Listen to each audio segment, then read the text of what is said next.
Hey YouTube, I got another deck profile I'm going to be doing. Today I'm going to be doing an update to the Prophecy or Spellbook deck that I've been building since Return of the Duelist, since it first came out. They've gotten a couple of upgrades this time around with Cosmo Blazer. And I decided to change the deck around to make it utilize all the Prophecy monsters. And with the exception of Prophecy Destroyer, he's not in here, mainly because I don't really consider him a Prophecy monster, since he doesn't have a title. He just says Prophecy Destroyer, and all the others have like some names such as High Priestess of Prophecy or Spellbook Magician of Prophecy.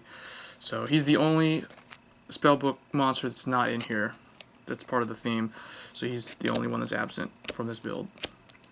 So to start off, as usual, we're still running 3 High Priestess of Prophecy. This card is just, it's like Master Hyperion is for the fairies. You really need to run 3 of this if you want the deck to be playable at a competitive level. And then 3 Spellbook Magician of Prophecy. This is the searcher for the Spellbook cards. And now, down from 3, I've dropped Temperance of Prophecy down to 2, just to make room so I can run Hermit of Prophecy. I just wanted to go for more monster variety. So the deck is a little bit less aggressive than it was before, but it's more, I don't know, it's got more utility based. Next, we've got just one, Fool of Prophecy. This is a good late game Spellbook monster. The only thing about him is you kind of want to throw a lot of Spellbook cards in the graveyard. He helps mill them in the graveyard so you can bring out a new boss monster that's in the deck called Reaper of Prophecy. And the only downside about him is he only lets you summon a level 5 dark spellcaster, so he can't get High Priestess of Prophecy. So that's one of the main reasons why. For this build, I'm only running 1 of these. Now, I think that you can build a second type of Spellbook variant where you use the dark monsters and you don't rely on High Priestess of Prophecy, where you run a bunch of Reaper of Prophecy, Prophecy Destroyer, and Emperor of Prophecy. In that version of the deck, then he would probably be run at 2. And then I have 1 Justice of Prophecy. This is really good. Still just 1. I could probably move it up to 2. But I don't like that the effect goes off of the end phase, and also this card gets banished, so you can't use it with Spellbook of Life. And then 1 Hermit of Prophecy. He was absent from my last deck, even though he was from Abyss Rising. So I took 1 Temperance out for him. So basically these are like the level 3, and the last one would be 1 Amores of Prophecy. I still have him. He came out way back in Return of the Duelist. Kept him around mainly because there's a bunch of weird combos you can do with him and Hermit and him and the next card, which would be Strength of Prophecy. Strength of Prophecy is still pretty good. I took it down from 2 to 1 to make room for Reaper of Prophecy. And then my other level 4 would be Charioteer of Prophecy. He's still pretty decent. He's the strongest one without having to tribute summon.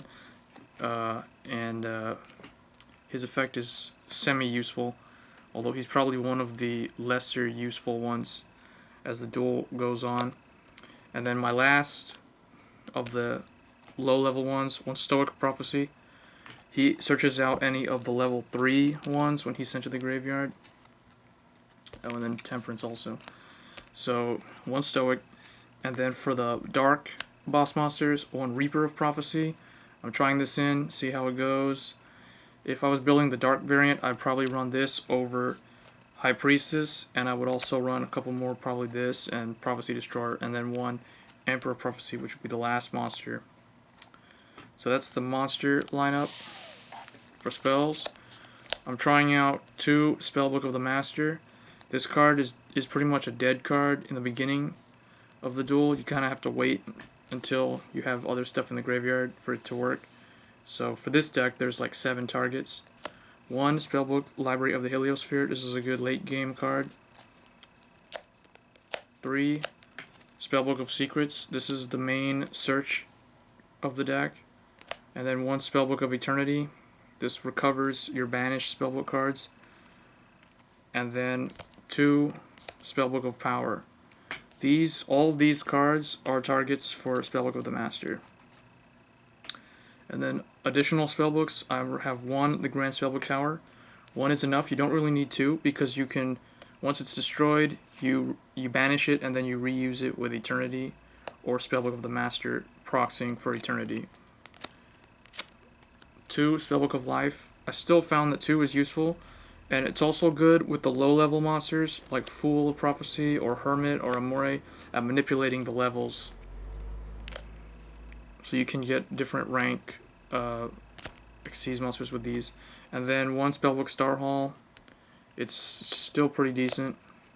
1 Spellbook of Fate. This is surprisingly good. It's a quick play, so it's pretty useful. And then triple. I'm still playing the triple Spellbook of Wisdom. It's like having 3 Forbidden Lance. It's very good. So those are all the Spellbook cards. And then the remainder of the spell cards are just generic. These 4 generic cards. I took out Mind Control to make room for Spellbook of the Master. And then for traps, there's only 2. I still have my 1 Torrential Tribute and Mirror Force. That's the main deck. For the extra deck, you mainly want to run 1 Hierophant of Prophecy, 1 Empress of Prophecy, and then you would run 1 Gachi for rank 2 because you have triple Spellbook Magician, 1 Zenmaines, an Acid Golem because you have several level 3 Prophecy monsters, and then you could run 1 Maestro, 1 Utopia, 1 Papillary Operative, 1 Gaga Cowboy, and then for the rank 5, because you have Strength of Prophecy and Emperor of Prophecy, as well as Hermit of Prophecy, you can do the rank 5. And then for rank 6, I just have 1 Photon Strike Mauser. It's a pretty decent card. It's easy to get now with the Prophecy Destroyer tin. And then 1 Big Eye, because it's a very good monster as a spellcaster. And the last one would be 1 Super Dreadnought Rail Cannon Gustav Max, because you can get it. You just use High Priestess of Prophecy plus the equip spell, Spellbook of Life, by banishing a level 3, which is the majority of the Spellbook monsters are level 3. That makes level 10. So you just get 2 of those, and then you just use Gustav Max. So, hope you enjoyed this deck. As always, rate, comment, subscribe.